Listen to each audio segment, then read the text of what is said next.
Olá, tudo bem? Muito obrigado por estar se juntando a mais esse vídeo nosso que hoje estaremos tratando das diferentes fases do estresse. Lembra, o estresse é uma experiência, é uma vivência e como tal tem várias passagens. Essas passagens não são necessariamente mutuamente excludentes, elas podem ter uma considerável superposição, porque na verdade nós estamos lidando com mecanismos.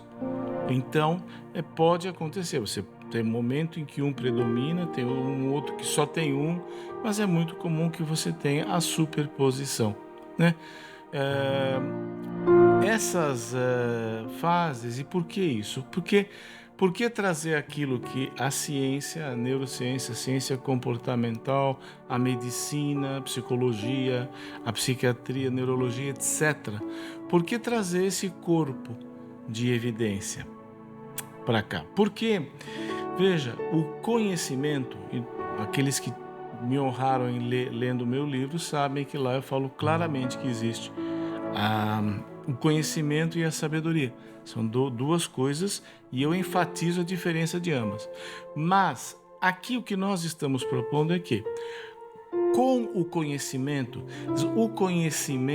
saudável, o conhecimento bem adquirido, o conhecimento obtido por vias idôneas, metodologicamente idôneas, eticamente idôneas, intelectualmente honestas, esse conhecimento é de uma utilidade extrema para nós irmos na direção da sabedoria, irmos na direção de adquirir uma maestria maior sobre a nossa existência, sobre as coisas que se passam com a gente.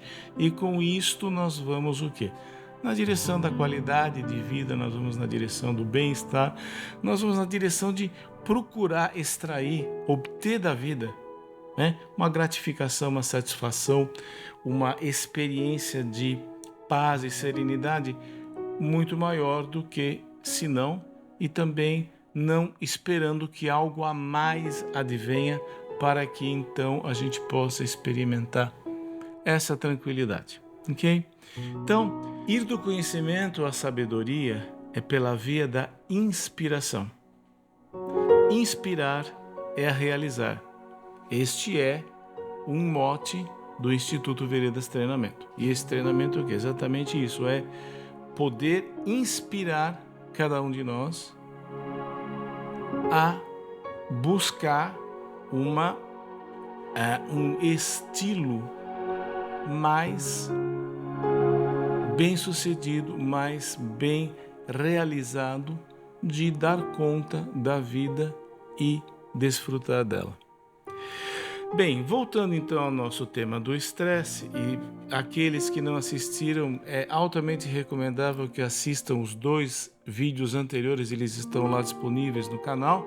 Foi a fase 1, a fase 2, o vídeo 1, o vídeo 2. Este é o terceiro e nesse nós vamos novamente nos remeter à teoria do estresse. A teoria do estresse, a teoria desenvolvida pelo Hans Selye. Hans Selye era centro-europeu, agora eu não sei exatamente, mas ele não era nativo do inglês. E quando ele estava estudando as alterações fisiológicas que a demanda, a solicitação extrema podem produzir no organismo, ele cunhou o termo estresse, né? Depois ele próprio diz que hoje, no dia que ele escreveu o livro, obviamente, hoje ele preferiria o termo strain ao termo stress, por razões semânticas, por razões de linguagem e tudo mais. Mas o fato é que o estresse, apesar de ser reconhecido pelo seu próprio autor, aquele que cunhou, reconhece que não é o melhor termo, foi o termo que consagrou. Então a gente usa o termo que consagrou, e tudo isso que nós vamos conversando aqui exatamente vai reforçando ou descartando ou enfraquecendo o nome estresse para o que a gente está falando, tá? Então, Inicialmente, esse estresse era um conceito fisiológico. A primeira medida era tamanho de suprarrenal de animal de experimentação. Para vocês terem uma ideia, qual foi o primeiro dado científico.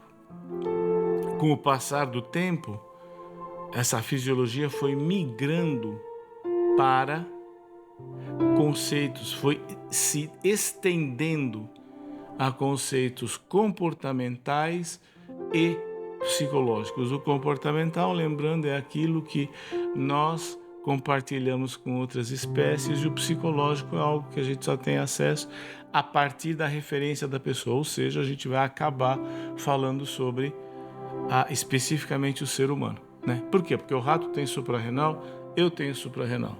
Rato tem hipocampo, eu tenho hipocampo. Agora, o que eu estou sentindo, o rato realmente não tem como dizer, eu tenho, né?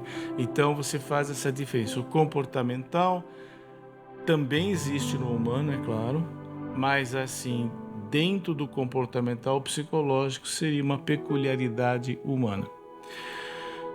Depois e durante a restauração, que é a fase que nós vamos falar hoje, depois da reatividade, depois das fases iniciais, a gente vai falar agora da restauração. Por quê? Porque toda a calibragem hormonal, fisiológica e psicológica que foi necessária para tentar dar conta de uma situação extraordinariamente demandante ou intensamente demandante, né, precisa voltar aos níveis normais. Então, se o meu coração dispara, o coração está batendo rápido, é importante ele também voltar a bater mais devagar. Se, aliás, os educadores físicos, os atletas que me ouvem aqui sabem perfeitamente bem que o conceito de estar em forma, fitness, o cardiovascular, não é o coração acelerar na demanda, isso aí todo mundo tem, é o coração cair a níveis de frequência cardíaca confortavelmente baixos depois que acabou o exercício, depois que acabou o jogo, depois que acabou a prova. Então é muito importante poder recuperar um estado anterior, né? E essa operação, ela se inicia em níveis celulares e fisiológicos. Então você pode ir lá ler por vários níveis.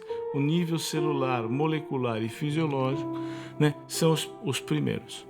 Esta ideia, assim, a ideia de restauração, ou seja, de volta ao estado de repouso, vem, por exemplo, na cura de ferimentos, né? Você tem um corte de pele, você tem uma primeira reação inflamatória muito intensa, dolorida, hiperemiada. Depois, lentamente, a inflamação vai cedendo e a cicatrização vai se instalando, né? Isto é a restauração.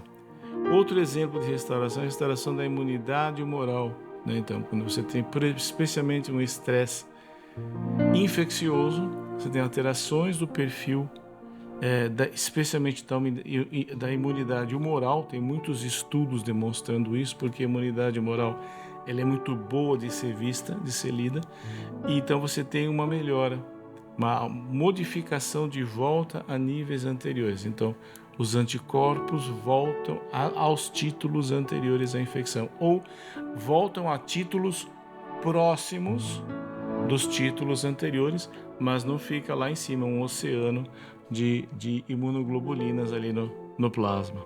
E no plano orgânico, nós temos aí especialmente a questão do sono, porque o sono, né, é na verdade um comportamento complexo. O sono não é simplesmente deitar e dormir. É um comportamento complexo que envolve a parte cerebral, a parte psicológica, envolve o organismo, a parte músculo-esquelética e até a alteração esplâncnica visceral neurovegetativa. Então é muito amplo, é um comportamento extremamente amplo e que tem por finalidade, né, restauração. Aí alguém pode dizer, bom, mas aí a gente dorme todo dia, então a gente vai se restaurar todo dia? Vai. Mas então aí o estresse é uma experiência diária. Dependendo de como você chama o estresse, a gente vai entrar nisso daqui a alguns vídeos. Dependendo do que você chama de estresse, sim. Dependendo do que você chama, não. Como eu disse, o Hans Selye se atrapalhou todo com o termo. A gente tem que saber muito bem do que a gente está falando. Mas sim, existe uma ação restauradora celular, genética, telomérica. Você tem uma série de mecanismos de reparação e restauração de eventuais desgastes que tenham se dado em alguns momentos, né? Como veremos em breve. Então, no plano orgânico, o sono, né, tem vários elementos que mostram, e isso é uma coisa assim, se eu estiver ansioso, se eu estiver preocupado, o meu sono acaba, né? O meu sono se prejudica. A redução da quantidade de um sono restaurador está associada com um comprometimento tanto do funcionamento imunológico quanto a aceleração de processos degenerativos. Existem algumas evidências aí de estudos que mostram que dormir mal está associado à aceleração de processo de ateromatose em doença coronariana. E também o sono comprometido, ele tem ações, né? Porque ele tem 4 fases, né? Fase 1, fase 2. Em cada uma dessas fases a gente tem comportamentos diferentes de diferentes partes do organismo. O sono mais profundo, o pessoal fala REM, né? R-E-M, tem até uma banda que pegou o nome disso, né? Que é a fase do sono dos movimentos oculares regulares, que é toda a movimentação do corpo para apenas você tem uma movimentação dos globos oculares. A pessoa está dormindo profundamente. Então, você tem várias fases e em cada fase algumas coisas se operam. Modificações hormonais, modificações fisiológicas, alterações do funcionamento celular, você vai tendo isso tudo nas diversas fases. Então, é muito importante que ele seja completo e você se dê a oportunidade de dormir o suficiente, né? Há vários estudos que mostram que assim, a redução da quantidade do sono restaurador, a gente fala o sono reparador, né? Associa-se com perda de funcionamento imunológico, comprometimento e aceleração de processos degenerativos, como eu falei. Mas, de um ponto de vista mais sutil da regulação emocional, nós temos o quê? Nós vamos ter que você dormindo mal, e aqui não pense agudamente, pense dormindo mal cronicamente. Lembrando que o estresse agudo, a gente fala, o exemplo que eu dei do celular nos outros vídeos, da mensagem preocupante e tudo, isso aí foi um exemplo de alguns minutos para a gente, didático para a gente entender certas coisas, mas a reação, a parte aguda, reativa do estresse pode durar dias, vários dias inclusive, né?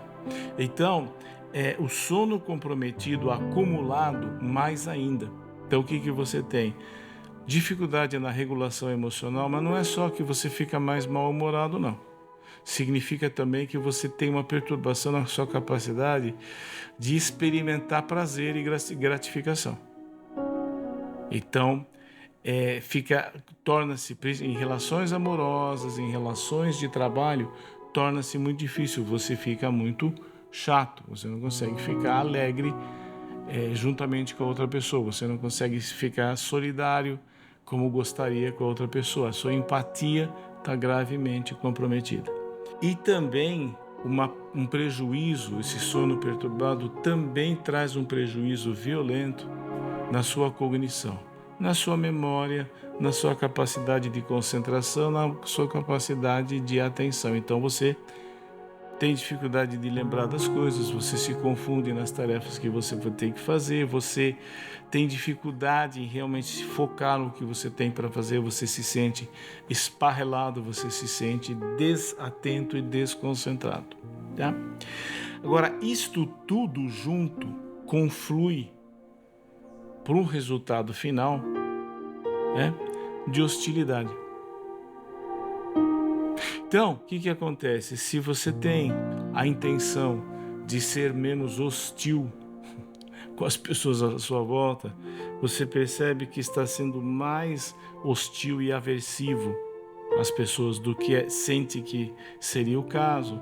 Então, em vez de condenar e reprovar a sua hostilidade, já que é algo que você tem e você não concorda, comece a ver como é que está a sua atenção, como é que está a sua concentração, como é que está a sua capacidade de sentir alegria. Isto tudo tem uma ligação direta com a experiência da hostilidade.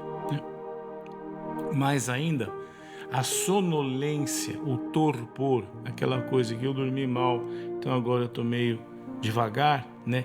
Este estado tende a produzir na gente sobressaltos, ou seja, tende a trazer em nós a ideia de assustar. E nesse estado de sobressalto é mais fácil, é um ambiente mais propício para eu fazer interpretações ameaçadoras nos gestos, atitudes, frases, comportamento, mímica, gestualidade, todas essas coisas. Eu tendo a ficar sobressaltado quando chamado e eu tendo a interpretar todas estas coisas de uma maneira ameaçadora, de uma maneira nociva. Então, eu também fico mais defensivo. E estar defensivo é primo irmão de estar acuado. E se existe um estado em que eu posso causar estrago, é quando eu me sinto acuado. Talvez seja a versão mais perigosa do ser humano, é o ser humano acuado. É o ser humano diminuído em opções e em alternativas. Então, zelar por um sono restaurador, entender que o sono faz parte de viver, não é algo que está simplesmente tomando horas do meu dia, mas é algo que eu devo reconhecer como importante, assim como comer, né? Então, o que mais se sabe hoje em dia é que assim, quanto mais importância eu dou ao ato de comer, melhor eu vou comendo. Quanto mais importância eu der ao ato de dormir, melhor eu irei dormindo. Mais atenção eu vou ter com o meu travesseiro, mais atenção eu vou ter com o meu colchão, mais atenção eu vou ter com o isolamento importante para ter uma boa higiene do sono e assim por diante. Então, é muito importante na restauração, saindo da fase reativa da experiência do estresse, é ir contribuindo para que os mecanismos de retorno ao nível basal, de retorno à normalidade, se deem da maneira mais rápida e mais completa possível. Então, aí, o sono e dar-se um tempo são duas experiências, são dois cultivos extremamente importantes quando a gente está sendo confrontado com o estresse. É isso aí, muito obrigado. Se você curtiu esse vídeo, se você gostou, por favor, não deixe de dar um like, de compartilhar com pessoas que você acha que poderiam se beneficiar, comentar, suas críticas são sempre bem-vindas e inscrever-se no nosso canal para mais conteúdo. É isso aí, muito obrigado, até o próximo vídeo.